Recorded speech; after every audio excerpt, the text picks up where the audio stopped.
to the brand spanking new Pathways podcast. Thanks for joining us.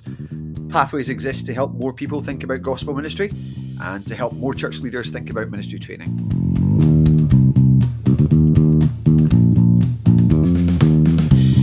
Well, what is Pathways and who's involved? Those are the questions we're answering today on this, our first foray into the world of podcasting. My name's Liam Garvey and I'm part of this Pathways team, serving excitedly alongside these esteemed brothers, Andy Gemmell, Alan McKinnon, Andy Hunter and Jeremy McCoy. Hello, guys. Hello. Hello.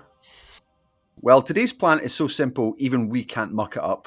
We're going to do three things. We're going to introduce ourselves, we're going to introduce Pathways, and we're going to tell people why we've started this podcast. So let's get the introductions underway, starting with Andy Gemmell. Hi, Andy. Hello there. Tell us a bit about yourself and give us a bit of a brief ministry bio. Yeah, good. I am a Scot, although I don't sound like it, having lived elsewhere for too long.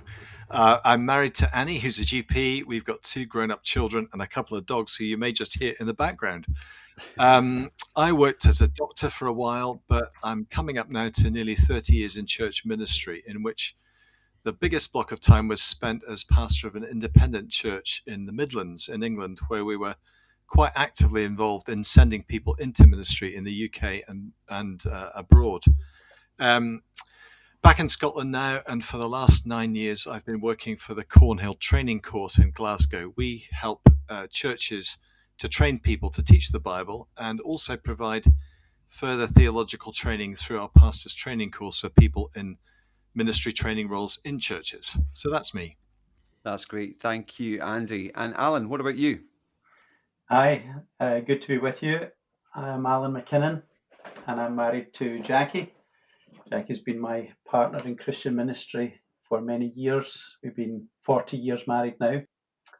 I work at Tilsley College in Motherwell as the college principal there. As well as being responsible for the oversight of that work, I lecture in a range of topics for undergraduate study with a view to equipping people for Christian ministry of all sorts. I came to theological education via an initial mission foray into East Africa in Tanzania. I had a building construction background, but went there to build buildings and discovered that the Church of the Lord Jesus Christ really needed built up as well. So I came back to the UK, studied at Glasgow Bible College for 3 years, and then went back into cross-cultural mission for 14 years. But training then became an essential part of my ministry there. And so we were doing training with everyone from school kids right through to church elders and leaders and pastors. So that really became my ministry drive.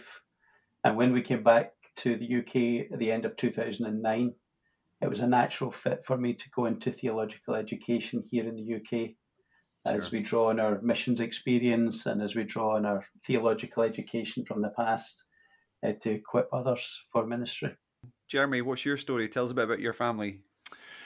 Yep, I'm married to Elizabeth. We were kind of called into ministry together. Her father, my father-in-law, was in the Billy Graham organization, and I was a Mish kid, son of missionaries to Ethiopia. And I think from an early age, we both felt a call to ministry before we'd actually met each other.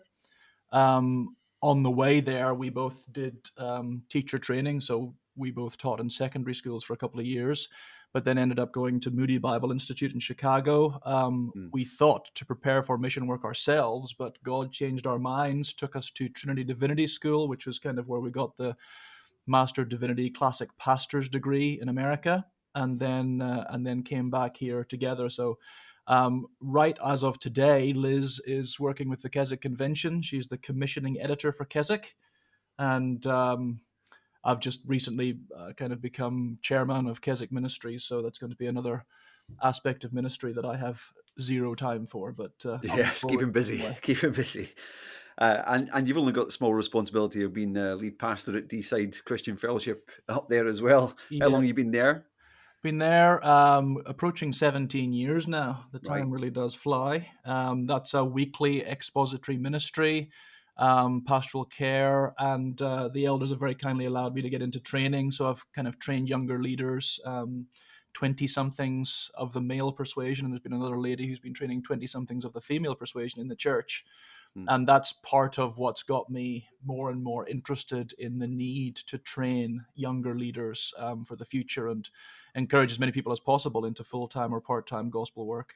Absolutely. Andy Hunter? Thanks, Liam. Yeah, I'm based here in Glasgow in Scotland.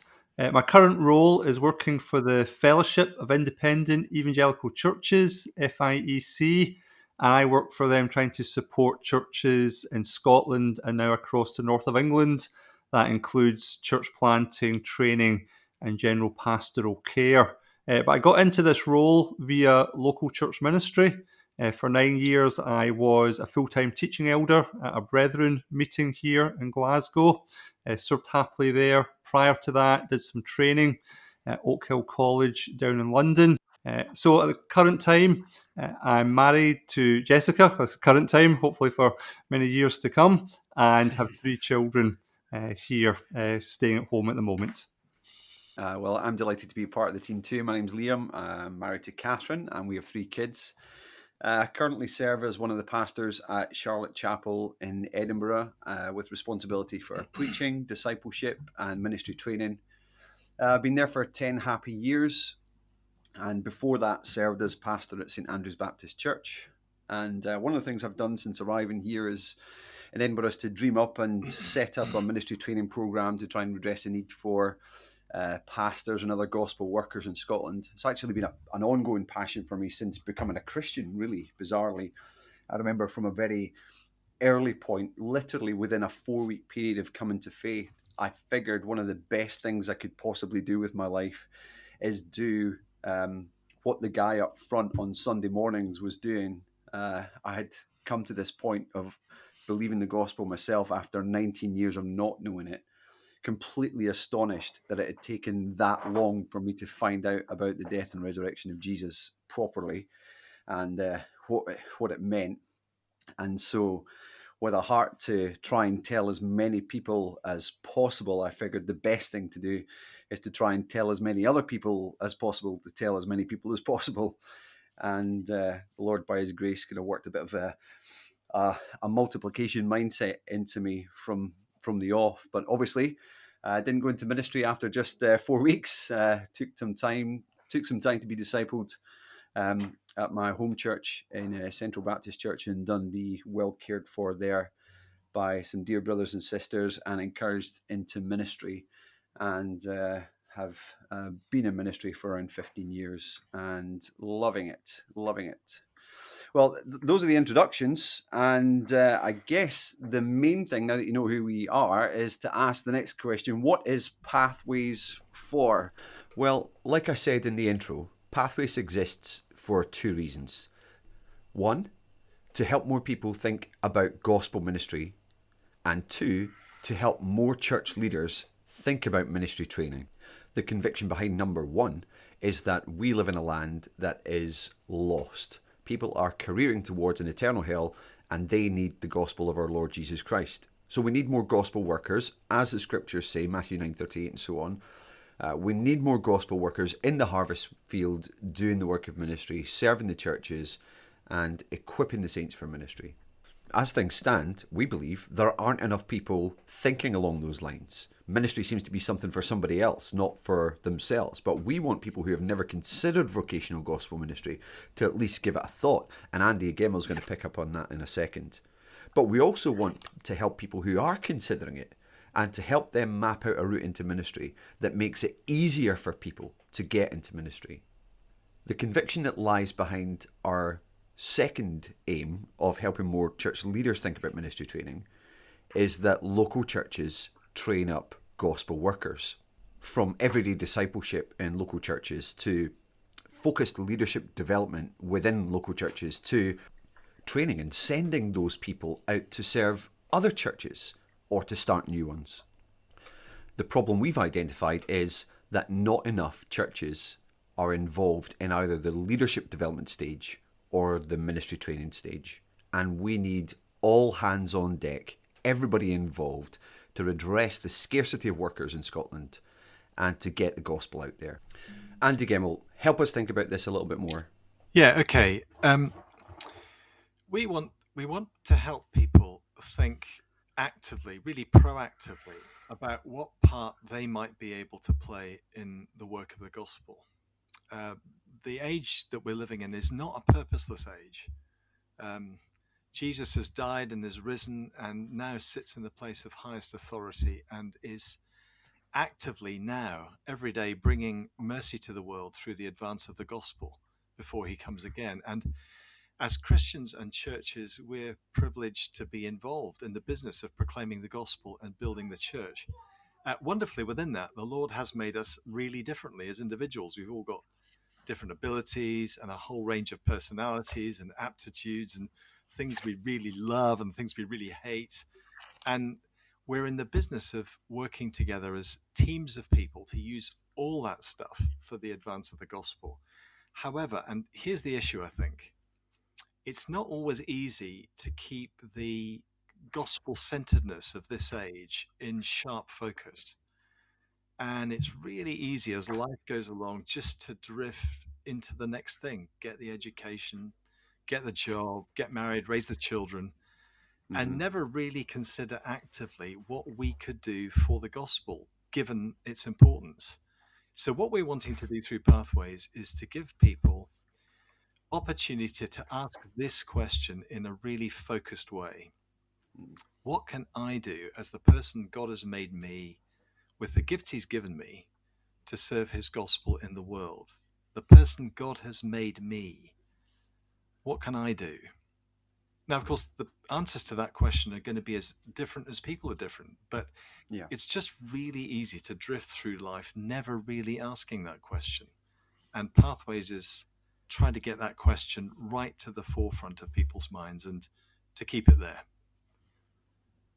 Yes, absolutely. Our desire really is to help more people think about gospel ministry and at the same time help more church leaders think about leadership development, ministry training, and to encourage people to ask those questions. Yeah. Guys, anything you want to pitch in with?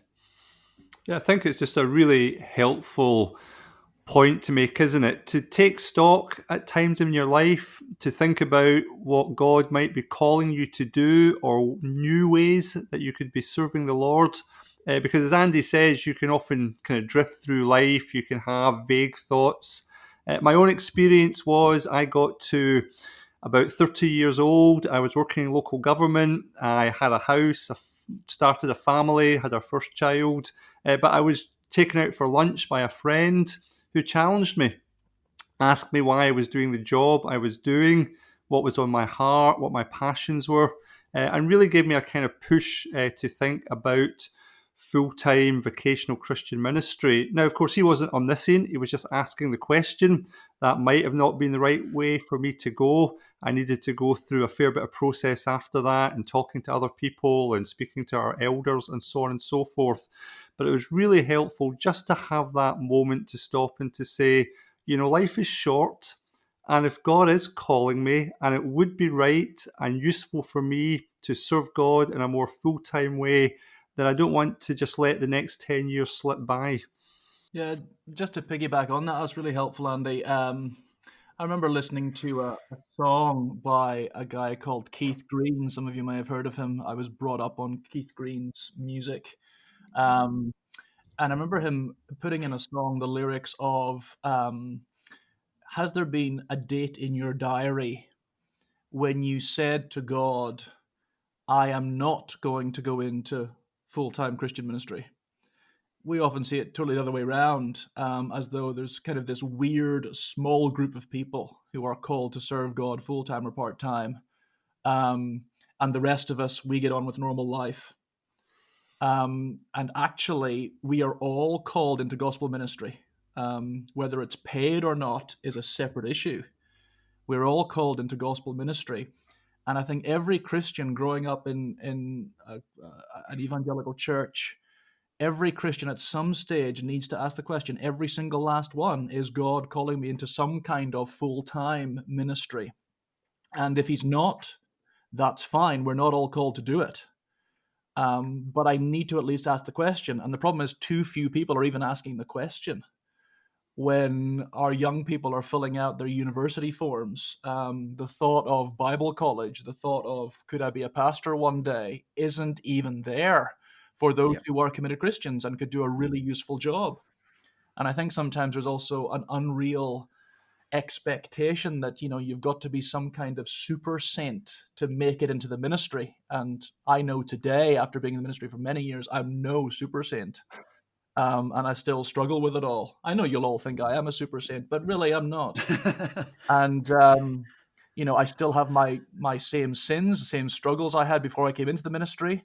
But actually, in some ways, those help me to relate to, you know, it's one sinner bringing the gospel to other sinners and saying, let's spur each other on towards love and good deeds and so on. So I Yeah. just think more people need to ask this question, particularly in Scotland where the needs are so great. I'm sure we'll come on to that a bit later. Yeah. Andy Gemmell?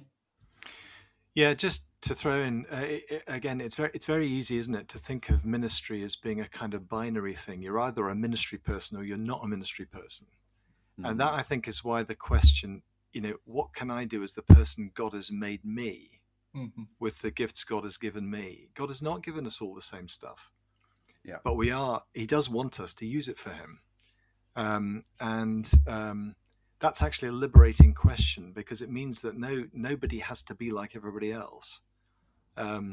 Everybody can be the person that God has made them, serving Him with what they've done, with what they've been given. And it's just it's a really liberating question. That actually, it's not helpful to think of the ministry people and the non-ministry people. Yeah, Andy? Really just reiterating what Andy just said at his last point there. And that is, it's important that people don't think that this podcast is for some kind of special group of elite people that we're trying to kind of siphon off from the rest. It's important to think that full-time vocational Christian ministry isn't some kind of Premier Division Christianity and everybody else is in the Championship. It's a different way to serve God. It has similarities, it has things which are peculiar to it. And this is really just trying to help people think through if this might be the particular road for them, not because it's a superior road or a higher level of spirituality or being more committed in some way than somebody who's serving God in a secular workplace, but just thinking through, however, is this a way in which God might be calling me with my particular gifts and circumstances to serve Him? Yeah, absolutely. And some of the ways that we've tried to encourage folks to think about this in the past has been to hold conferences. And like the guys have been saying, it's not just folks who are thinking, okay, I feel like I'm on the track into ministry. I want some help to know exactly where to go, and Pathways might help me map out that route, etc.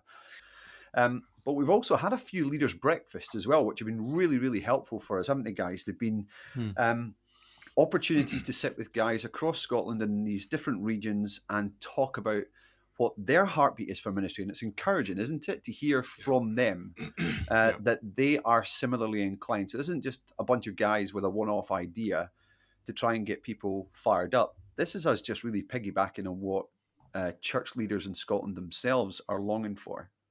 Yeah, absolutely. I think one of the really encouraging things, particularly over the last decade or so in Scotland, is a growing appetite within churches to be proactive about thinking about the next generation of gospel workers and gospel churches. I think that hasn't always been there in the past, but it's just increasingly encouraging to see that growing in a range of churches across Scotland. Jeremy, you're going to say something? Yeah, just we've also got to acknowledge this is emergency time. Yeah. Emergency in that, you know, 1.5% evangelicals in Scotland. The number of people that are training formally, if I could put it that way, for future ministry is very small. And where's the church going to be 20 years from now in Scotland? I've been other places. I've been to south of England where there's a lot more training going on. Obviously, I did my theological training in America, and the resource there is extraordinary. You know, world-class seminaries, all of that kind of thing. And training is just part of the DNA, not just of colleges, but of churches. That I don't think is true of Scotland at all. And to an extent, we're starting at ground zero here to say, not just here's a bunch of 3 or 4 guys that are talking about training, but can we spur other church leaders on who are great guys who are doing good ministry to increase the amount of time that they are devoting to training people that are right under their noses. You know, you don't have to go out and reach a whole bunch of new people to be training them. They're right there in front of you. It's just seeing them with fresh eyes. You know, when Jesus prepared his disciples, a lot of them, some of them were probably late teenagers. And we know from Peter's issues, he was putting his foot in his mouth all the time. And, you know, sons of Zebedee were beating each other up about who's going to be next to the throne. And they were hardly an ideal bunch of candidates. Simon the Zealot with a knife under his cloak, who could have stabbed Matthew the tax collector for being a colluder with the Romans. You know, that's what Jesus started off with. But he had a deeper vision for these guys to such an extent that after spending 3 years with Jesus, you know, Peter and John famously appear in front of the Sanhedrin, and these uneducated fishermen are able to preach like the Sanhedrin haven't heard. And it says they took note that these men had been with Jesus. Could that be said of people in our congregations, of people in our local churches, because they've spent time with us, you know, and we put that in inverted commas because we're hardly Jesus, but if they spent serious time with us thinking about what does gospel ministry look like, could lives be transformed that at the minute are doing a pleasant serving job in the local church, but they're not going to deeply impact the next generation? That might sound harsh to say, but that's where we're at. There are people here who could be unleashed to be the leaders, teachers, inspirers of the generation to come. Are there folks out there who are longing for that kind of thing? Yes. I think there is, but we've got to get the conversation going. Yeah, and I guess one of the things that we'd hope to do in this podcast is invite church leaders who are listening to send in their questions, get us talking about these things, and offer their own contribution to the discussion. Because I'm sure there are plenty of things that we're not seeing and that we need to take into account. Yeah. And this is the whole point of this podcast. It's to get people talking about these things, get people thinking over these things.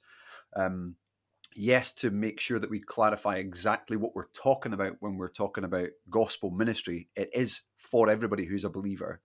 Everyone is a gospel minister. But as you say, Jeremy, and as we all agree, it is our great hope that many more people will be trained up and equipped for gospel ministry. And sometimes it's about establishing something in your local church that can get things going. And sometimes it's actually about, just like you were saying, Jeremy, doing something, that little step further back of concentrating on leadership development at a very kind of embryonic stage in order to take that first step towards having folks who can be equipped to serve in particular ways within a congregation, and Lord willing in the future be led on towards ministry in some form. So I guess this leads us on to ask the question about what listeners can expect from the podcast. We've got a bunch of things that we'd love to do, actually, as we were drawing up the potential for this podcast and thinking this through together. I think we were all a bit surprised about the number of different things that we could talk about. Andy, you're going to help us think about what the Bible says. We're going to talk about those things in our podcast. Sure. Well, running through, of course, everything we're going to be talking about, and in the way we're going to talk about it, we're going to keep coming back to the Bible. Because as a group of Bible-believing Christians, we believe that is God's inspired word, that it's the final authority for all aspects of our Christian life. And that, of course, includes ministry and how we serve God, and even how we train people in that calling they might have. But more specifically, when it comes to ministry and training, the Bible, of course, is going to be vital for any discussion. Because it's not just a book about information for ministry, but it actually gives us the template for ministry itself. And what do I mean by that? Well, I guess when we read the Bible, we see how God's servants or workers or ministers, however we want to kind of call them, actually experience ministry. So we see in the Bible how God called them, how he shaped them, how he worked through them. So when we're discussing training on the podcast and all the different aspects of that over the coming episodes, We're going to talk about the things that gospel workers need to know, but we're also going to see in the Bible how gospel workers learnt the things that they needed to know. So very obviously we could go to the pattern of Jesus and the disciples. Jesus taught the disciples. That's how he prepared them. But along with that, he shared his life with them. He did ministry with them. So training isn't just about data. It's not just about a download of information. It's something that kind of encompasses a much broader set of life issues and experiences. And so I guess the kind of things we want to talk about in future episodes as we try to understand gospel work will be issues like what's the difference between gospel work and other kind of good humanitarian work? Is there a difference? If there is, what is that difference? How do we distinguish between the two so we don't end up spending a lot of time and energy doing good things but actually falling short of gospel work? So we're always going to come back to the Bible. That's going to be our kind of baseline. It's going to be our guide, as you would expect it to be from a group like this. Yeah, absolutely.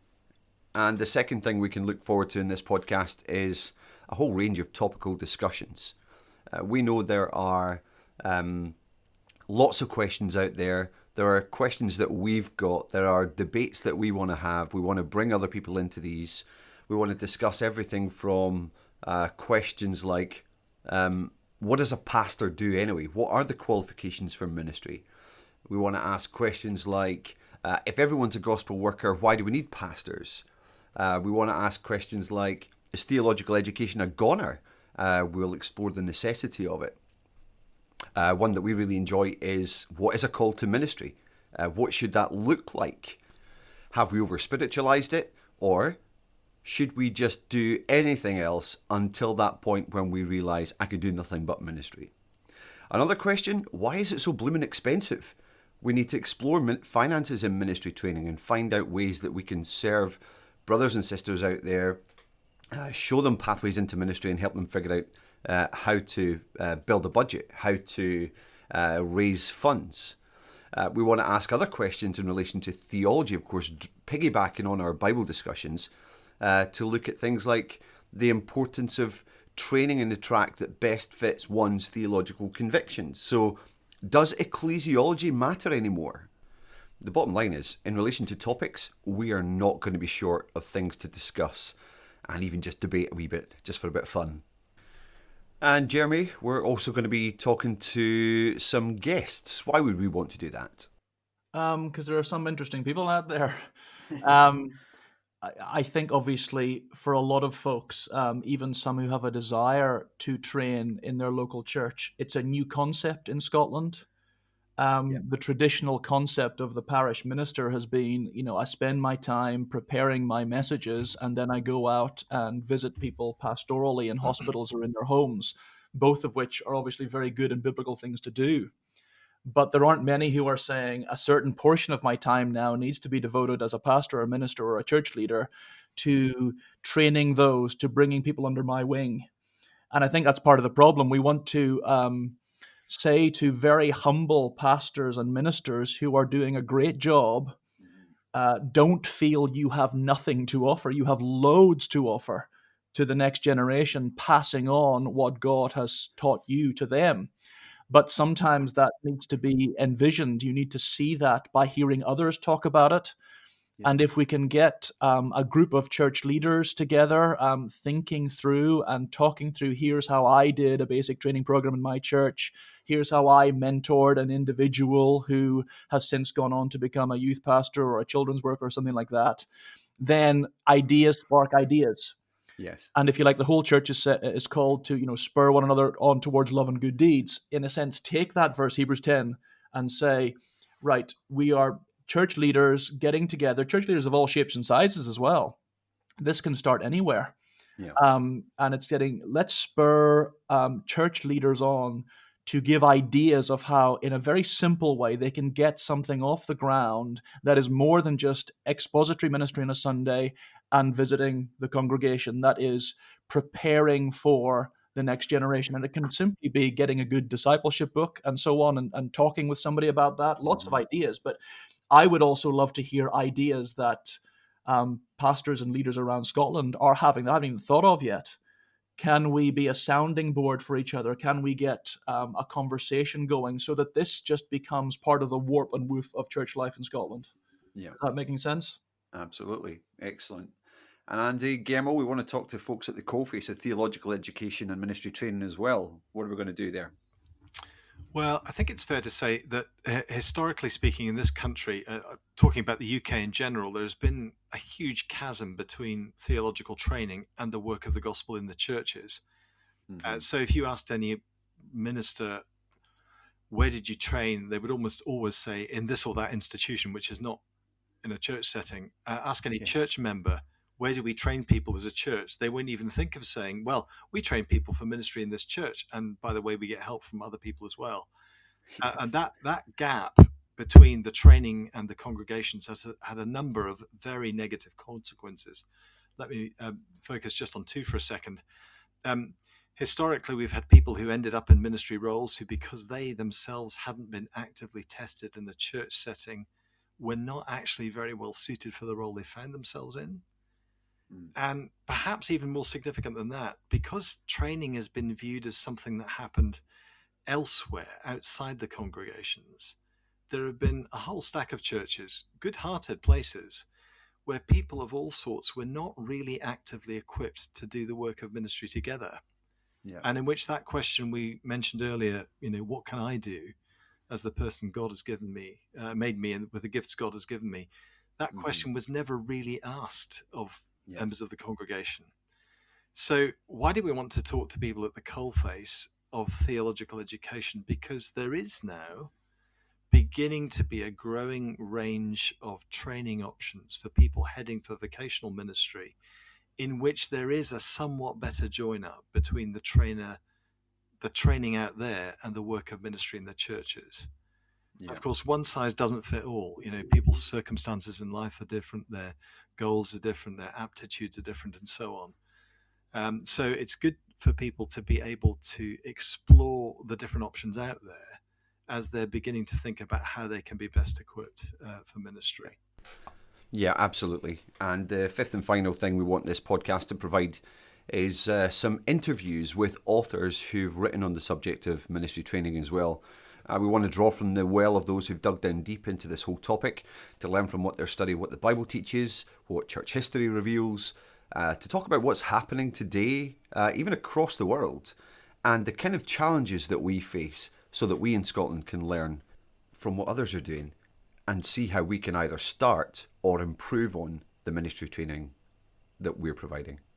So there's plenty there, isn't there? We're going to talk about what the Bible says. We're going to have topical discussions. We want to talk to guests, local church leaders and trainees as well. We're going to talk to folks who are at the coalface of theological education and interview these folks who've written books and thought deeply on the subject. That should keep us going for a while, shouldn't it?